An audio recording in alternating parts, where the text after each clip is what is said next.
আল্লাহ রাস্তায় কাদেরকে সম্পদ দান করলে গোপনে করতে হবে, আর কাদেরকে সম্পদ দান করলে প্রকাশ্যে করতে হবে। পাশাপাশি ইসলামে কি মান্নত বা মানসিক করার বৈধতা আছে?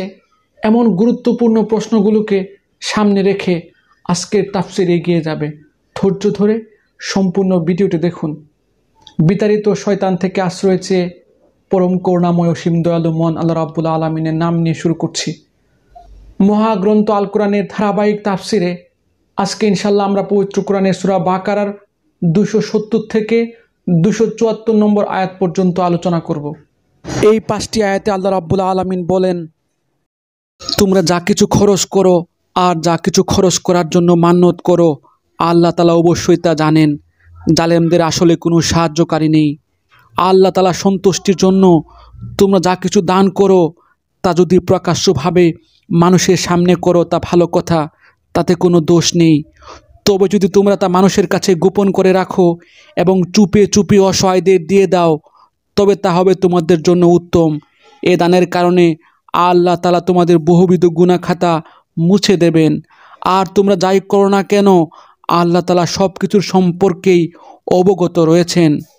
যারা তোমাদের কথা শুনে না, তাদের হেদায়েতের দায়িত্ব তোমাদের উপর নয়, তবে আল্লাহ তাআলা যাকে চান তাকেই সঠিক পথ দেখান। তোমরা যা দান সৎকা করো এটা তোমাদের জন্য কল্যাণকর, কারণ তোমরা তো এজন্যই খরচ করো যেন আল্লাহর সন্তুষ্টি অর্জন করতে পারো। তোমরা আজ যা কিছু দান করবে, আগামীকাল তার পুরোপুরি পুরস্কার তোমাদের আদায় করে দেয়া হবে। সেদিন তোমাদের উপর কোনো রকম জুলুম করা হবে না। দান সৎকা তো তোমাদের মাঝে এমন কিছু গরিব মানুষদের জন্য যারা আল্লাহর প্রতি এমনভাবে বেপৃত, তারা নিজেদের জন্য জমিনের বুকে চেষ্টা সাধনা করতে পারে না। আত্মসম্মান বোধের কারণে কিছু চায় না বলে অজ্ঞ মূর্খ লোকেরা এদের মনে করে এরা বুঝি আসলে সচ্ছল। কিন্তু তুমি এদের বাহ্যিক চেহারা দেখেই এদের সঠিক অবস্থা বুঝে নিতে পারো। এরা মানুষের কাছে কাকুতি মিনতি করে ভিক্ষা করতে পারে না। তোমরা যা কিছুই খরচ করবে, আল্লাহ তাআলা তার যথার্থ বিনিময় দেবেন, কারণ তিনি সব কিছুই দেখেন। যারা দিনরাত প্রকাশ্য সংগোপনে নিজেদের মাল সম্পদ ব্যয় করে, তাদের মালিকের দরবারে তাদের এ দানের প্রতিফল সুরক্ষিত রয়েছে। তাদের উপর কোনো রকম ভয়ভীতি থাকবে না, তারা সেদিন চিন্তিতও হবে না। আলহামদুলিল্লাহ, চমৎকার 5টি আয়াত। এই আয়াতগুলোতে আমরা 3টি গুরুত্বপূর্ণ বিধান পাচ্ছি। এক, আমরা আমাদের কোনো প্রয়োজন পূরণে শুধু আল্লাহর কাছে মান্নত করতে পারবো, অর্থাৎ আমরা বলতে পারবো ইনশাল্লাহ আল্লাহ যদি আমার ওই প্রয়োজনটা পূর্ণ করে দেন, তবে আমি গরিবদের 3 বেলা খাওয়াবো। এই শর্তে আপনি আল্লাহ রাস্তায় সম্পদ ব্যয় বা কোনো বিশেষ ইবাদত করার জন্য মান্নত বা মানসিক করতে পারবেন।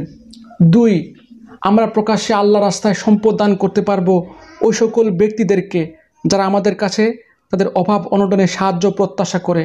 সহজ ভাষায় ভিক্ষুকদেরকে আমরা প্রকাশ্য দান সৎকার করতে পারবো। পাশাপাশি আমার দানে অন্য মানুষরা যাতে উৎসাহ পায় এমন দান সৎকা আমরা প্রকাশ্য করতে পারবো।